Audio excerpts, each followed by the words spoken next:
The bright spring morning found Thomas Richardson walking through Central Park, his expensive black suit standing out among the casual joggers and tourists.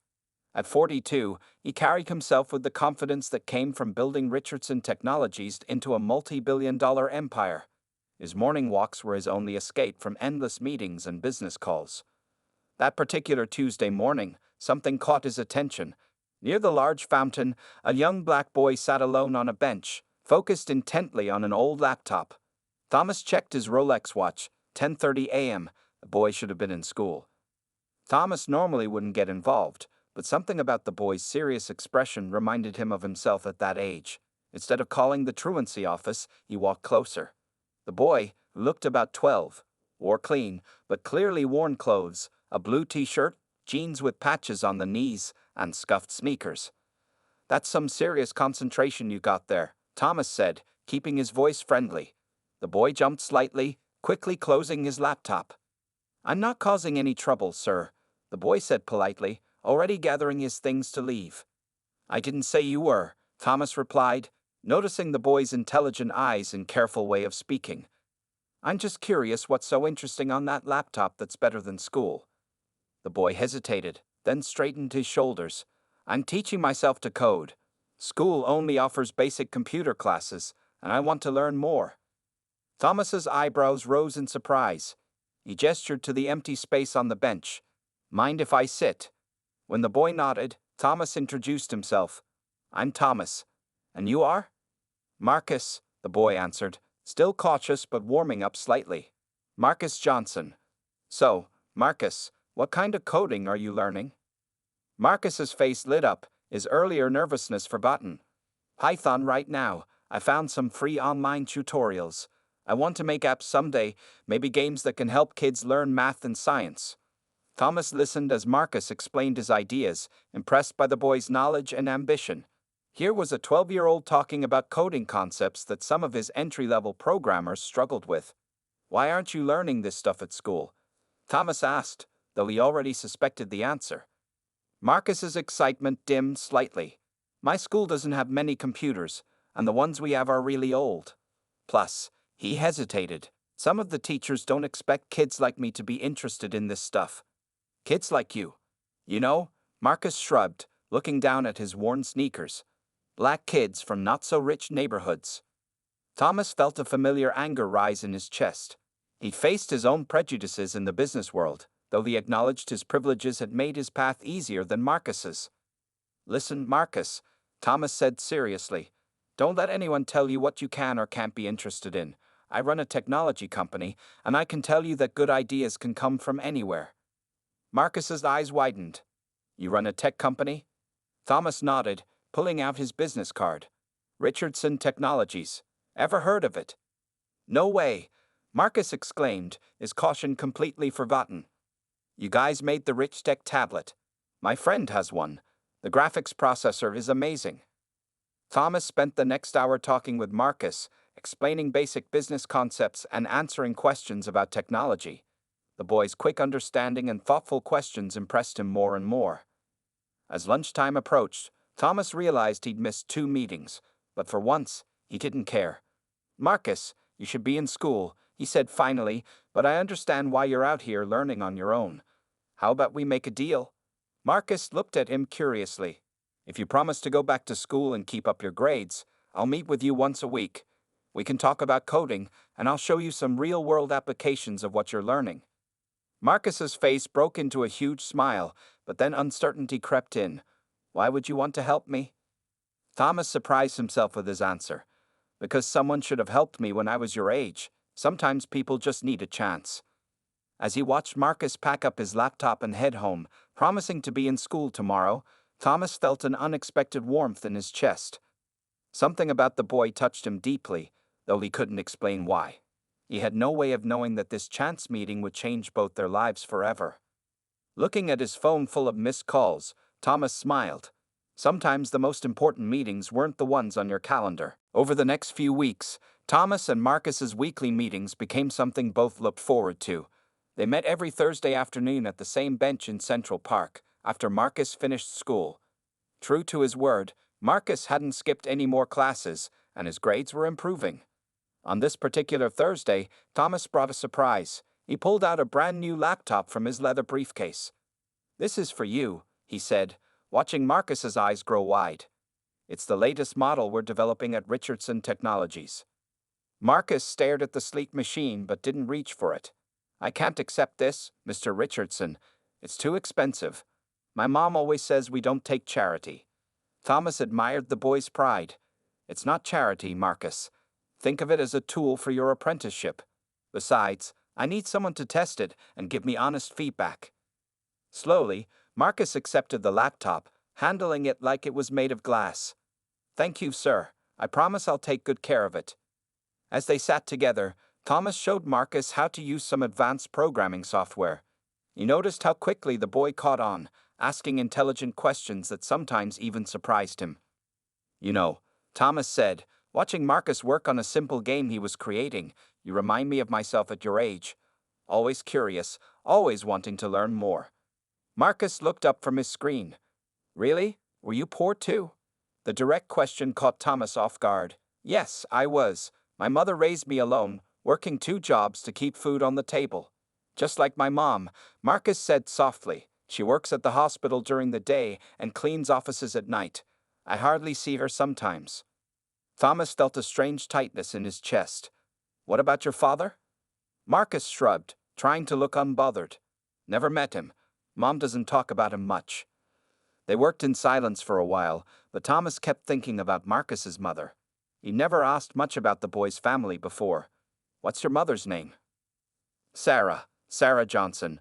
She's the strongest person I know," Marcus said proudly. "She went to college and everything, but had to drop out when—" He stopped suddenly, as if catching himself. Thomas nodded encouragingly. "When she had you." "Yeah," Marcus looked down at his hands. "Sometimes I feel bad about that, like maybe her life would be better if—" "Don't think that way," Thomas interrupted firmly. "Every child deserves to be here. Never doubt that." As they packed up their things later that afternoon, Thomas noticed Marcus seemed quieter than usual. "Everything okay?" Marcus hesitated before speaking. "Can I ask you something, Mr. Richardson?" "Of course." "Why are you really helping me? I mean, you're this important CEO. You must have better things to do than teach some kid from the projects about computers."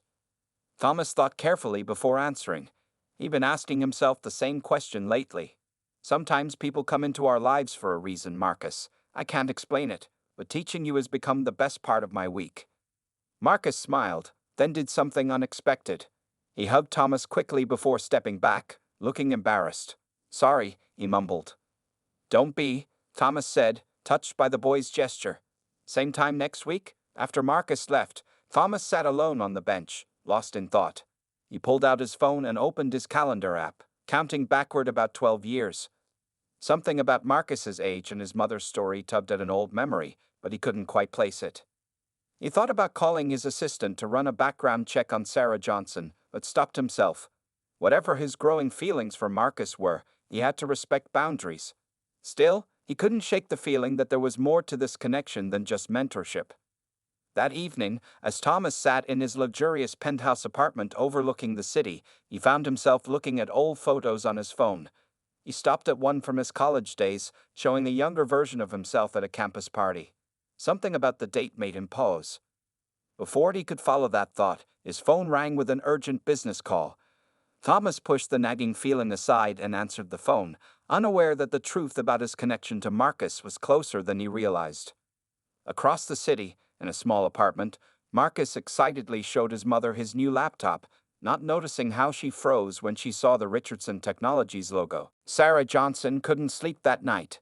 The sight of the Richardson Technologies laptop in her small apartment brought back memories she tried to forget for 12 years. She sat at her kitchen table at 2 a.m., still in her hospital scrubs, staring at old photos on her phone. There he was, Thomas Richardson, 15 years younger, standing with her at a college fundraiser. Back then, he wasn't a billionaire CEO, just an ambitious business student with big dreams. They dated for 8 months, keeping their relationship quiet because of how people talked. A white business major from a poor background and a black pre-med student. They'd faced enough judgment already. Sarah wiped away tears as she heard Marcus's quiet typing from his bedroom, He was still awake, probably working on his coding projects. The sound reminded her so much of Thomas, how he used to stay up all night working on business plans. "Mom!" Marcus's voice startled her. He stood in the doorway, concerned. "Are you okay?" "I'm fine, baby," she said quickly, closing the photos on her phone. "Just tired from work. You should be sleeping." Marcus sat down across from her. "Mom, I need to tell you something." He looked nervous. "I've been meeting someone who's been teaching me about computers." Sarah's heart raced, but she kept her voice steady. "Oh, his name is Mr. Richardson. He owns Richardson Technologies." Marcus watched his mother's face carefully. "He's really nice, Mom. He gave me this laptop to learn coding. I know you don't like taking help from people, but he says it's not charity. He's kind of like a father figure." Sarah's hands shook as she gripped her coffee mug. The words, father figure, hit her like a punch to the stomach. "How long have you been meeting him?" "A few weeks now, every Thursday after school." Marcus hesitated. "Are you mad?" Sarah forced a smile. "No, honey, I'm not mad. But we need to talk about this." The next morning, after Marcus left for school, Sarah called in sick to work for the first time in 3 years. She took the subway to downtown Manhattan, her heart pounding as she approached the massive Richardson Technologies building. The receptionist looked at her skeptically when she asked to see Thomas Richardson. "Do you have an appointment?" "No, but—" Sarah took a deep breath. "Tell him Sarah Johnson is here. They'll remember me from Riverside University." 20 minutes later, Sarah stood in Thomas's luxurious office, looking at the man she'd once loved. He'd aged well, his black hair now peppered with distinguished gray at the temples. His eyes widened with recognition. "Sarah." Thomas stood from his desk. "I can't believe—" "Wait." His expression changed as realization dawned. Marcus Johnson. He's your son." Sarah finished quietly. "Our son." Thomas sank back into his chair, his face pale. "Why didn't you tell me?" Sarah's calm facade cracked. "Tell you? You were already pulling away, focused on your business dreams. When I found out I was pregnant, you had just gotten your first investor meeting. You talked about nothing but becoming successful. That wasn't your decision to make." Thomas's voice rose. "I had a right to know I had a son." "A right?" Sarah's voice shook. "Do you know how hard it was? Being a single black mother in med school, I had to drop out, work multiple jobs. Meanwhile, you were becoming the next tech billionaire." "I would have helped," Thomas said softly. "You know I would have. And that's exactly why I couldn't tell you." Sarah wiped away tears. "I didn't want to be the woman who trapped the rising star with a baby. I saw how people looked at us, Thomas. What they whispered." They sat in heavy silence for several minutes. Finally, Thomas spoke. "He's amazing, Sarah. So smart, so much potential. These past weeks, spending time with him, I felt a connection I couldn't explain." "Blood calls to blood," Sarah said softly. "He's so much like you. The way he thinks, his passion for technology. Even the way he scrunches his nose when he's concentrating." Thomas leaned forward. "What do we do now? Do we tell him?" Sarah looked out the window at the city below. "We have to. But Thomas, if you're going to be in his life, it has to be for real. He's not a charity project or a part-time commitment." "He's my son," Thomas said firmly, the words feeling strange and right on his tongue. "I've already lost 12 years. I won't lose any more." As Sarah left the office building, both their lives had changed forever. Now came the hardest part, telling Marcus the truth. The next few days felt like walking on eggshells for both Sarah and Thomas.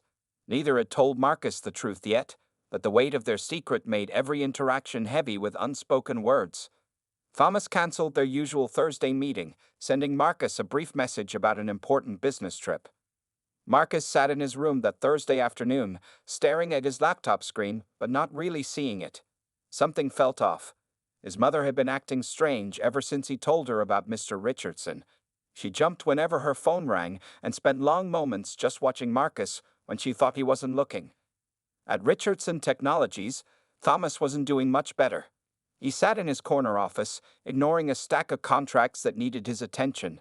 Instead, he found himself looking at Marcus's coding projects stored in the company's learning platform. Every line of code revealed his son's natural talent. talent that clearly ran in his blood. Mr. Richardson, his assistant's voice came through the intercom. The board meeting started 10 minutes ago. Cancel it, Thomas said, surprising himself and his assistant. In 15 years, he had never cancelled a board meeting. Cancel everything for the rest of the day. He drove to Marcus's school, arriving just as the final bell rang. Students poured out of the building, and Thomas spotted Marcus walking alone, headphones on, looking disappointed, probably because of their cancelled meeting. Marcus, Thomas called out, getting out of his car. The boy's face lit up. Mr. Richardson, I thought you had a business trip. I did, but Thomas struggled to find the right words. How about we get some ice cream? At the local ice cream shop, they sat in a quiet corner booth. Marcus devoured his chocolate sundae while Thomas barely touched his vanilla cone. Is everything okay, Mr. Richardson? Marcus asked, showing his usual perceptiveness. You seem worried about something. Thomas looked at the boy, his son, and saw so much of himself in those intelligent eyes. Marcus, what would you say if I told you I knew your mother? From a long time ago? Marcus stopped eating, his spoon halfway to his mouth. You know my mom? We went to college together, Thomas said carefully. We were very close friends. Marcus's eyes widened with understanding. That's why she acted so weird about the laptop. Did you date my mom? Before Thomas could answer, the shop's door opened and Sarah walked in. She had called Thomas's office and his assistant told her where he'd gone. She stood there, still in her hospital uniform, looking at her son and his father sitting together. Mom? Marcus looked confused. What are you doing here? How did you know where I was?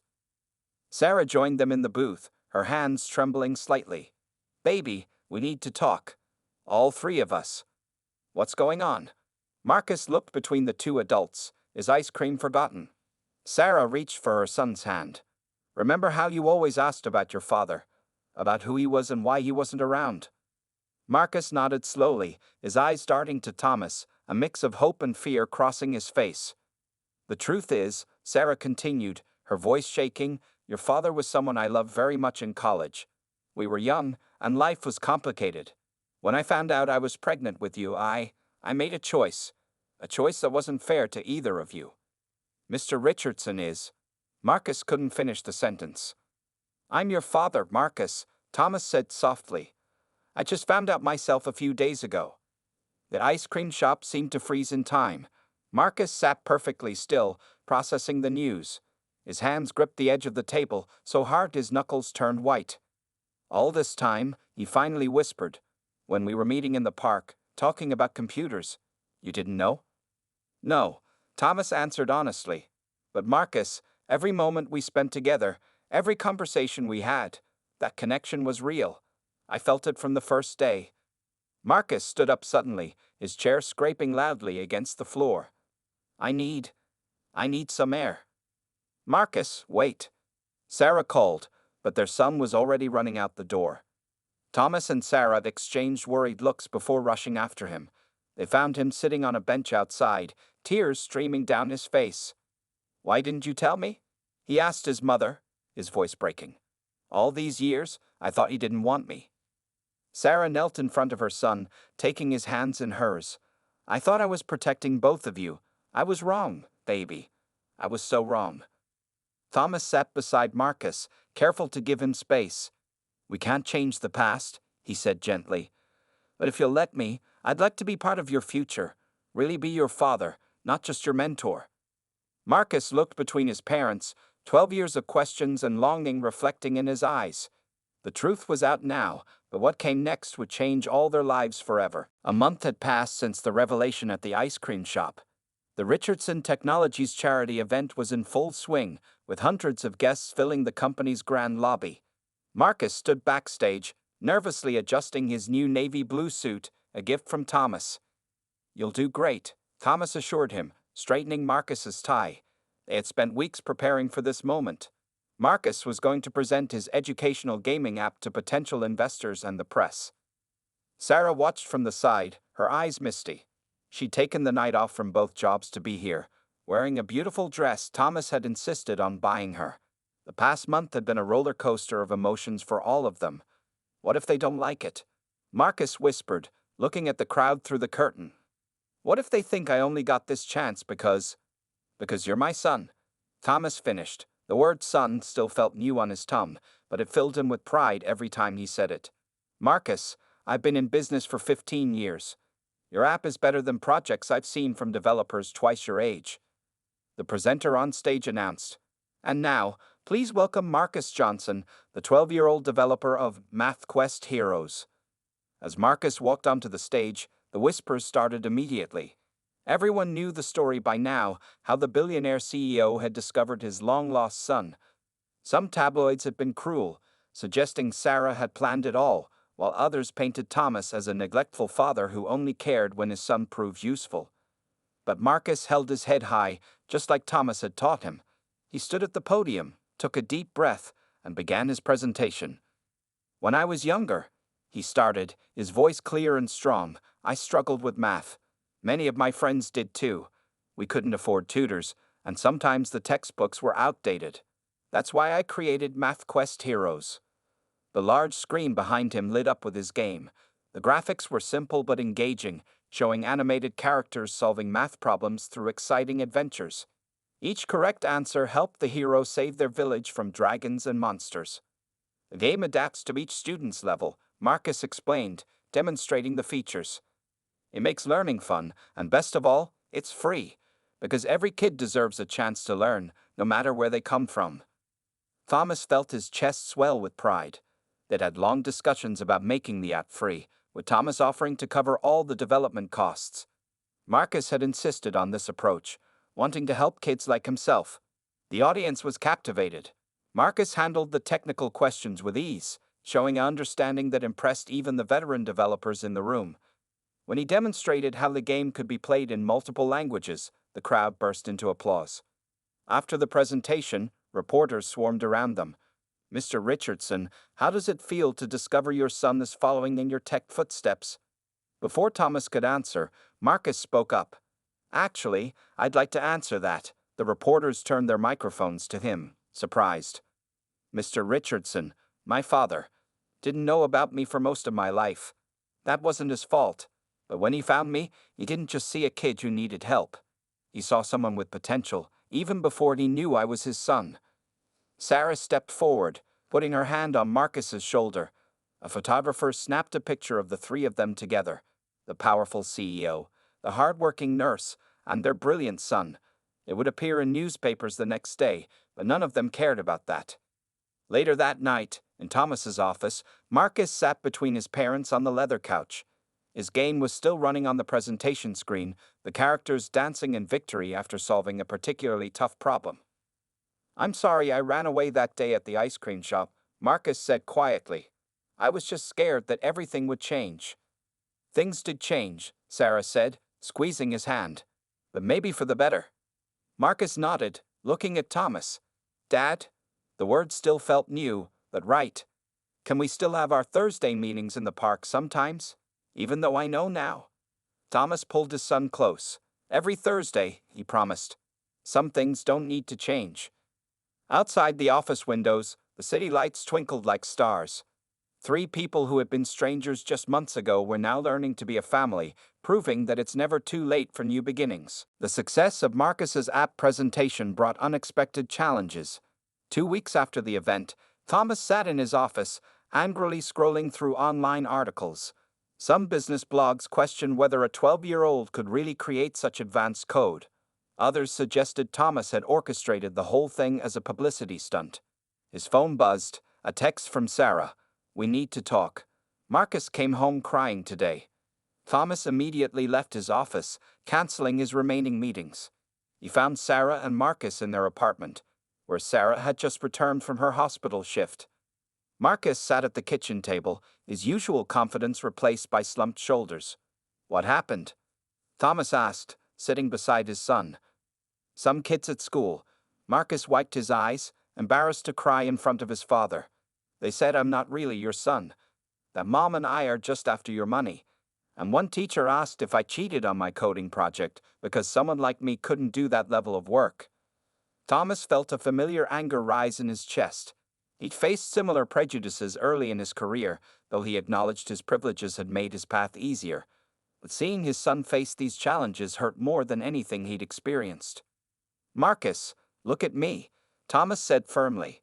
"Do you remember how we met? Before either of us knew the truth?" Marcus nodded. "You impressed me with your intelligence and dedication that day. Not because you're my son, we didn't know that then. You earned everything you've achieved." Sarah joined them, still in her nurse's uniform. "Baby, people will always talk.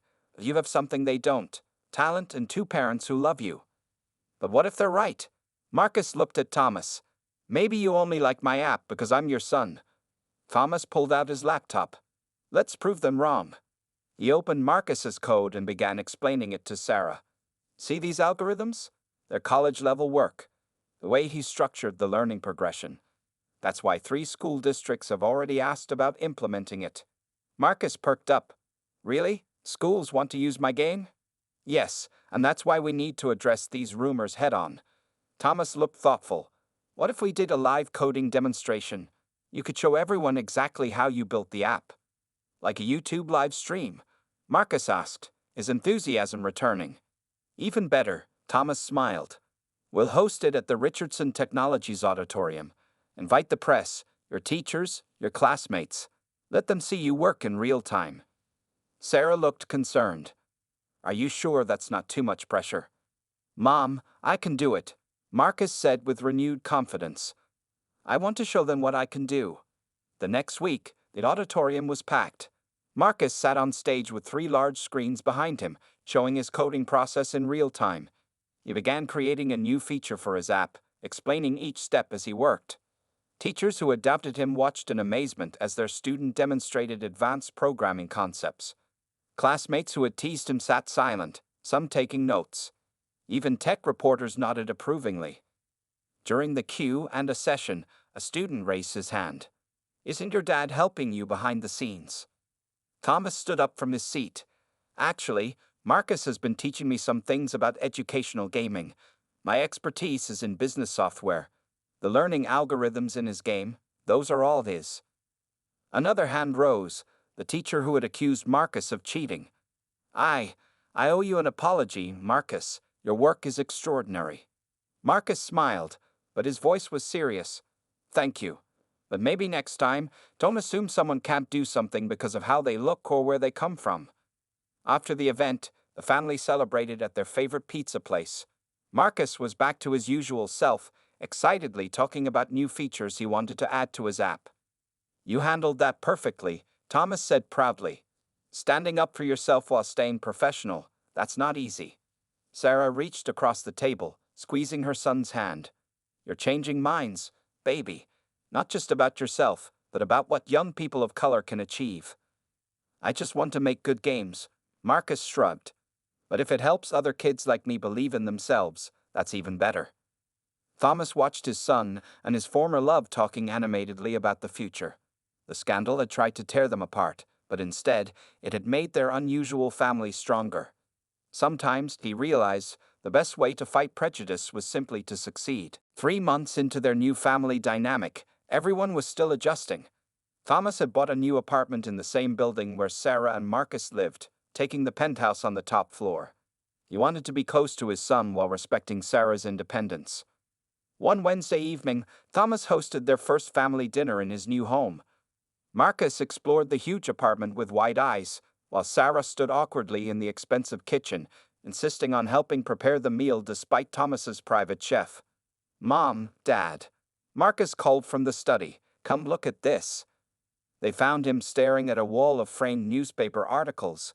Thomas's journey from a poor college student to a successful CEO. "Can we add my app presentation article here?" Marcus asked hopefully. "Already ordered the frame," Thomas smiled, pointing to an empty space. "It goes right here, next to my first company launch." Sarah watched them, noting how they stood the same way, hands in their pockets. These little similarities kept surprising her. But something was bothering Marcus. She could tell from the way he kept glancing at her. "What's on your mind, baby?" she asked during dinner. Marcus pushed his pasta around his plate. "There's this father-son camping trip at school next weekend. I was wondering." If I could come?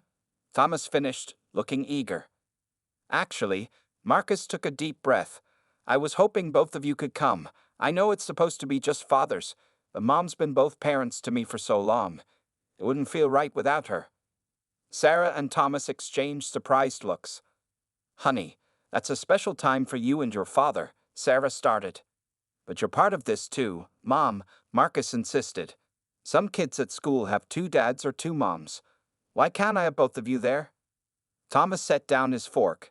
He's right, Sarah. We're creating our own kind of family here.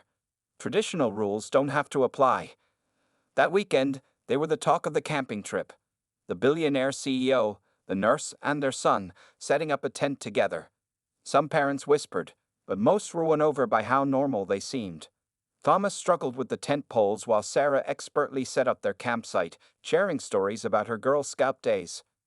During the night hike, Marcus walked between his parents, holding both their hands as they searched for constellations. Sarah pointed out the healing properties of various plants, while Thomas used an app he'd developed to identify star patterns. Look, Marcus pointed excitedly. A shooting star. Make a wish. Thomas watched his son close his eyes tightly, making his wish. He found himself wishing too, that they could stay this happy, this connected. Later, around the campfire, other families gathered to hear Marcus explain his app to the other kids. Parents were impressed by how he made complex coding concepts sound simple. You've done an amazing job with him, one father told Sarah. And Mr. Richardson, stepping up the way you have, it's admirable. I'm the lucky one, Thomas replied, watching Marcus teach a younger kid how to roast the perfect marshmallow. I missed 12 years, but I'm here now. That night, in their large family tent, Marcus fell asleep between his parents, his laptop still open to a new coding project. Sarah carefully closed it, tucking their son's blanket around him. I never thought we'd be here, she whispered to Thomas. When I found out I was pregnant in college, I imagined so many scenarios, but not this. Life's funny that way, Thomas replied softly. I spent years building my company, thinking success was all I needed. Now I realize my greatest achievement was right here, not knowing I existed. He wants to change his name, Sarah said suddenly. He asked me last week about becoming Marcus Johnson Richardson. Thomas felt tears prick his eyes. What did you tell him? That it's his choice, that names are important, and what matters most is who we choose to be. Outside, the campfire crackled, and owls hooted softly. Marcus mumbled in his sleep, something about coding and dragons. His parents smiled at each other over his sleeping form, former college sweethearts now united in their love for their extraordinary son. We're going to be okay, aren't we? Sarah asked. Thomas reached across their sleeping son and squeezed her hand. Better than okay, we're going to be amazing.